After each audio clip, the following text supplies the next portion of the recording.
I think he's getting a bit more confident with each day that passes and with each new news conference that passes. Because look, the strong impression I get is that the FA would like to give Lee Carsley the job. I think they have every faith in his coaching ability. Of course, he won the Under-21s European Championships last summer, so I think they think he's the right man for the job on the pitch, but what they've wanted to assess is what's he like off the pitch. We know that Gareth Southgate was an extraordinary ambassador for the FA and for this country, let's be honest, in all of the issues he had to address with the racism that was targeted at a lot of his young players and a lot of the complicated political issues that came his way. Well, Lee Carsley got a taste of that this weekend, didn't he, with returning to the Republic of Ireland, where he won 40 caps and some quite extraordinary headlines from some of the tabloids and even the broadsheet newspapers calling him to be sacked before he'd even played a game because he refused to sing the national anthem.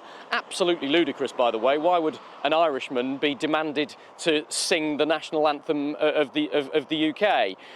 There was no call for Serena Wiegman to do that in charge of the Lionesses, but I digress. The fact that he coped that well with that onslaught from the media, I think, has impressed his FA bosses, and he's given those newspapers some interesting quotes that we've seen overnight about how he said he had doubts about whether he could do the senior England manager's job, but he's getting more confident, and the victory in Dublin made him believe that yes, he can do the job. He said he's got the full backing of his bosses at the FA, and that's been really, really important to him. And he also pointed out, in his mind, he's a coach rather than a manager, and I think that was an interesting distinction that he gave, because we talk about him being the first England manager probably since Kevin Keegan 20 odd years ago, who's a traditional proper tracksuit manager. He wore a tracksuit in the dugout at the Aviva Stadium on Saturday night.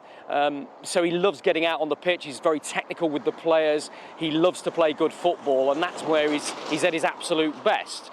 But as I say, he's got to impress his bosses in the other aspects of the job as well, which comes part and parcel. But I think he's made a very, very good start, and it's only increased the likelihood that he'll get the job long term, I think you have to say. OK. What about on the pitch? What changes can we expect to see tomorrow night?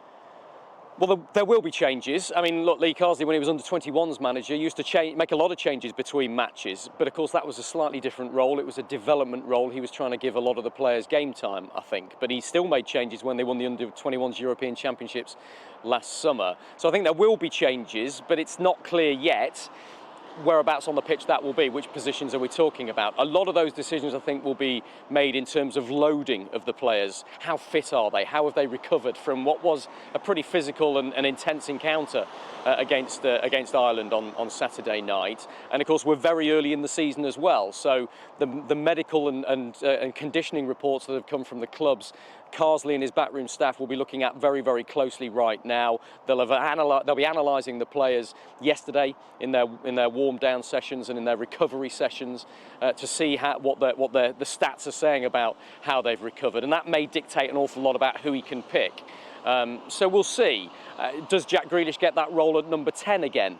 Maybe not. Maybe Morgan Gibbs-White or Angel Gomez, who both came on late in the game to make their England debuts in Dublin. Maybe one of those will get a run out. Will there be opportunities for Noni Madueke, who's been so outstanding for Chelsea this season, or Tino Livramento at right back? Trent Alexander-Arnold, first time he's played properly at right back for England in almost 4 years against Ireland, was really impressive. Does Carsley want to stick with him there or give Livramento a run? I think all of these thoughts will be going through Lee Carsley's mind right now, and we'll try and get a clearer impression and discuss some of those in detail when we see the England squad out on the Tottenham training pitch a little bit later on. Yep, and it's set to be a landmark appearance for the England captain, isn't it? Explain more. Yeah, Harry Kane is due to win his 100th cap for England at Wembley. And look, it could be quite an emotional night, let's be honest, because there'll probably be some sort of presentation for Harry Kane reaching that landmark before the game. And also, the FA are going to mark the passing of Sven-Göran Eriksson, whose funeral is later this week in Sweden, by the way.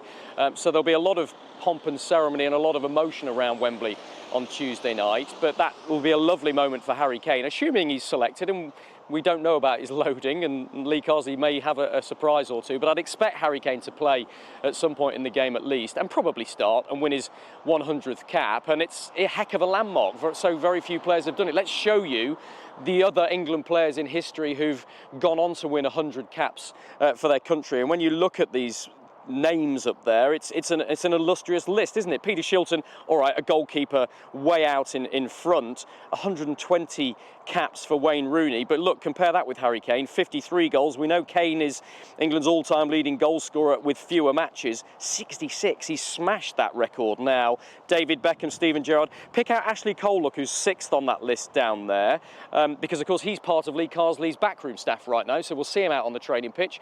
I wonder if Harry Kane and Ashley Cole have been having a chat about this special milestone that Harry Kane is passing a little bit later on. And of course Bobby Moore's there as well, who won the World Cup back in 1966, and that's what Carsley and Kane and all of this clan are so desperate to do in 2 years' time. So yeah, it's going to be a really interesting training session when we see it a little bit later on. We'll bring it to you live on Sky Sports News in the next hour as soon as the players are out on the pitch here at Tottenham, and then it'll be a news conference later on this evening where Carsley and a player, we'd expect that to be Harry Kane with his impending landmark, will talk to us about the game coming up. So a good day with England, an interesting one, and so many talking points as ever, Rob.